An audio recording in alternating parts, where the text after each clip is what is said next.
Hello viewers, তো Ali Akbar food সেন্টারে আপনাদের স্বাগতম। তো আজকে তোমাদেরকে আমি একটা দই কাতলার রেসিপি দেখাবো, যেটা কিনা বাঙালিদের খুব প্রিয় একটা খাদ্য। ভাতের সঙ্গে যদি কোনো খাবার মানে কোনো তরকারি থেকেই থাকে তো দই কাতলাটাই থাকবে। তো দেখতেই পাচ্ছ খুব সুন্দর একটা রেসিপি। এটা বাঙালিদের প্রিয় একটা খাদ্য। বাঙালি বাড়িতে সচরাচর দই কাতলা মানে রেসিপি বানানো হয় আর কি। তো প্রথমে চ্যানেলটিকে সাবস্ক্রাইব করে রাখবেন।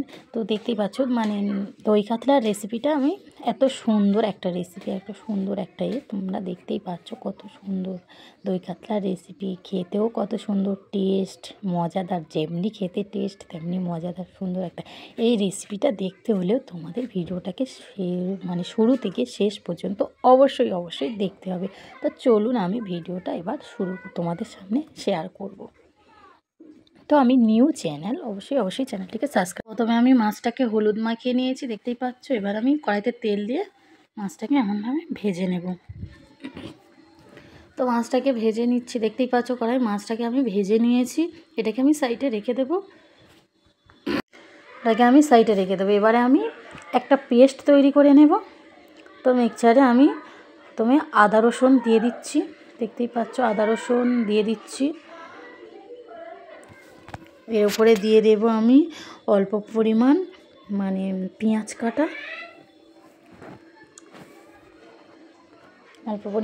কাটা, দুটো থেকে তিনটে লঙ্কা দিয়ে দেব, কাঁচা লঙ্কা 2 থেকে 3টে আমি দিয়ে দেবো এর মধ্যে।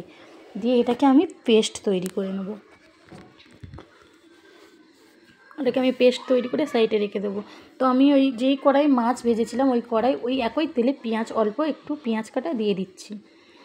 দিয়ে এটাকে ভালো করে নাড়তে থাকবো। পেঁয়াজটাকে এমন করে নাড়তে থাকবো যাতে করে পেঁয়াজটা তাড়াতাড়ি লাল মতো বাদামি কালার চলে আসে। তো দেখতেই পাচ্ছ পেঁয়াজটা বাদামি কালার চলে এসেছে। তো এতে আমি পেঁয়াজটাকে তুলে নিয়েছি। ওই একই তেলে তেজপাতা দিয়েছি, দিয়ে আমি পেস্ট করা ওই মশলাটা দিয়েছি, দিয়ে এমনভাবে নাড়তে থাকবো। দেখতেই পাচ্ছ মশলার মানে এটা পানিটা মরে কত সুন্দর কালার চলে এসছে। এবার আমি আরও একটু পানি দিয়ে দেবো, দিয়ে এটাকে নাড়তে থাকবো ভালো করে, এমন করে নাড়তে থাকবো। পরে আমি দিয়ে দেবো গরম মশলা দিয়ে দিয়েছি, দিয়ে আমি এমনভাবে নাড়তে থাকবো। দেখতেই পাচ্ছ কত সুন্দর কালারও চলে এসেছে। এমন করে নাড়তে থাকবো মশলাটা। আগে থেকে আমি দইটা একটা বাটির মধ্যে রেখেছিলাম পেলাতে, এই দইটাকে আমি ফেটে ঢেলে দেবো। অবশ্যই যখন আমি দইটা ঢালবো কড়াতে তখন গ্যাসের ফ্লেমটা একদম লোতে রেখে দেবো, কারণ গ্যাসের ফ্লেমটা যদি জোরে থাকে, একদম হাইয়ে থাকে, তাহলে দইটা ফেটে যাবে। একদম লোতে গ্যাসের ফ্লেমটা রেখে দেবো, দিয়ে দইটা দিয়ে এমনভাবে নাড়তে থাকবো ভালো করে নেড়ে নেব। দেখতেই পাচ্ছ দইটা ভালো করে আমি কত সুন্দরভাবে নেড়ে নিচ্ছি, যাতে করে দইটা না গিলটে দানা না হয়ে যায়। তার জন্য ভালো করে এমন করে নাড়তে থাকবো। দেখতে পাচ্ছ তরকারির বেশ কালারও চলে এসেছে, দেখতেই পাচ্ছ। তো আমি নিউ চ্যানেল, অবশ্যই চ্যানেলটিকে সাবস্ক্রাইব করে এরকম নতুন রেসিপি পাওয়ার জন্য সাবস্ক্রাইব করে পাশে থাকবেন। এর উপরে আমি দিয়ে দেবো 2 থেকে 3টে কাঁচা লঙ্কা, গোটা কাঁচা লঙ্কা চেলা করে দিয়ে দেবো। তো প্রায় তরকারি মানে প্রায় রেসিপি মানে দই কাতলা রেসিপি প্রায় হয়ে এসেছে শেষ পর্যায়ে। তো এমনভাবে আমি নাড়তে থাকবো নেড়ে দেখতেই পাচ্ছ কত সুন্দর হয়েছে। এবারে ঘন মশলাটা এত মানে করেছি, ঘন টাইপের হয়ে গিয়েছে। দেখতেই পাচ্ছ মশলাটা কত সুন্দর হয়েছে। দেখো এর মধ্যে আমি এবারে অল্প পরিমাণ পানি অ্যাড করে দেবো। দেখতেই পাচ্ছ আমি পানিটা দিয়ে দিয়েছি। জলটা দেওয়ার পরে এটা ভালো করে এমন করে নাড়তে থাকবো। এবারে আমি এটাকে এর উপরে আমি লবণ দেবো। তরকারিটা আগে আমি লবণ দেবো না, কারণ আগে লবণ দিলে দইটা নষ্ট হয়ে যাবে, যার জন্য আমি তরকারির শেষে লবণ দিয়ে দিচ্ছি। এবারে আমি এতে লবণ দিয়ে দিয়েছি। এর উপরে আমি দেব, দেখতেই পাচ্ছ কেমন ফুটছে তরকারিটা। এর উপরে আমি মাছগুলোকে আস্তে করে ছেড়ে দেব। আমি দিয়ে দিচ্ছি মাছগুলোকে। তো দেখতেই পাচ্ছ পুরো দই কাতলা একদম রেডি।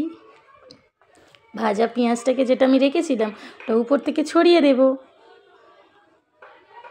তো একদম দই কাতলা রেডি। দেখতেই পাচ্ছ কত সুন্দর হয়েছে। দেখো প্রত্যেকে আমি দিয়ে দেব গরম মশলা।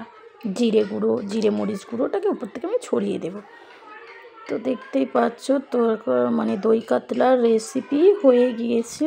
কত সুন্দর কালার এসছে, দেখো কত সুন্দর হয়েছে, দেখো পুরো একদম বাড়িতে বানানো, কেউ বুঝতেই পারবে না যে এই দই কাতলাটা বাড়িতে বানানো। একদম আমি তোমাদেরকে তুলেও দেখাচ্ছি, কত সুন্দর হয়েছে, তুলে দেখাবো। তো দেখতেই পাচ্ছ বন্ধুরা, আমি একটা মানে একটা প্যালাতে দই কাতলা তুলছি, দেখো কত সুন্দর হয়েছে। তো কে কোন জায়গা থেকে দেখছেন আমি জানি না, অবশ্যই রেসিপিটা কেমন হয়েছে লাইক কমেন্ট শেয়ার করতে ভুলবেন না। অবশ্যই কমেন্টে জানাবেন যে দই কাতলা রেসিপিটা কেমন হয়েছে। কত সুন্দর, যে দেখতে যেমন সুন্দর, খেতেও তেমন লবণীয় স্বাদ, দেখেই মনে হচ্ছে খেয়ে নিই। কত টেস্টি করে একটা রেসিপি, দেখতেই পাচ্ছ দই কাতলা রেসিপিটা কত সুন্দর হয়েছে।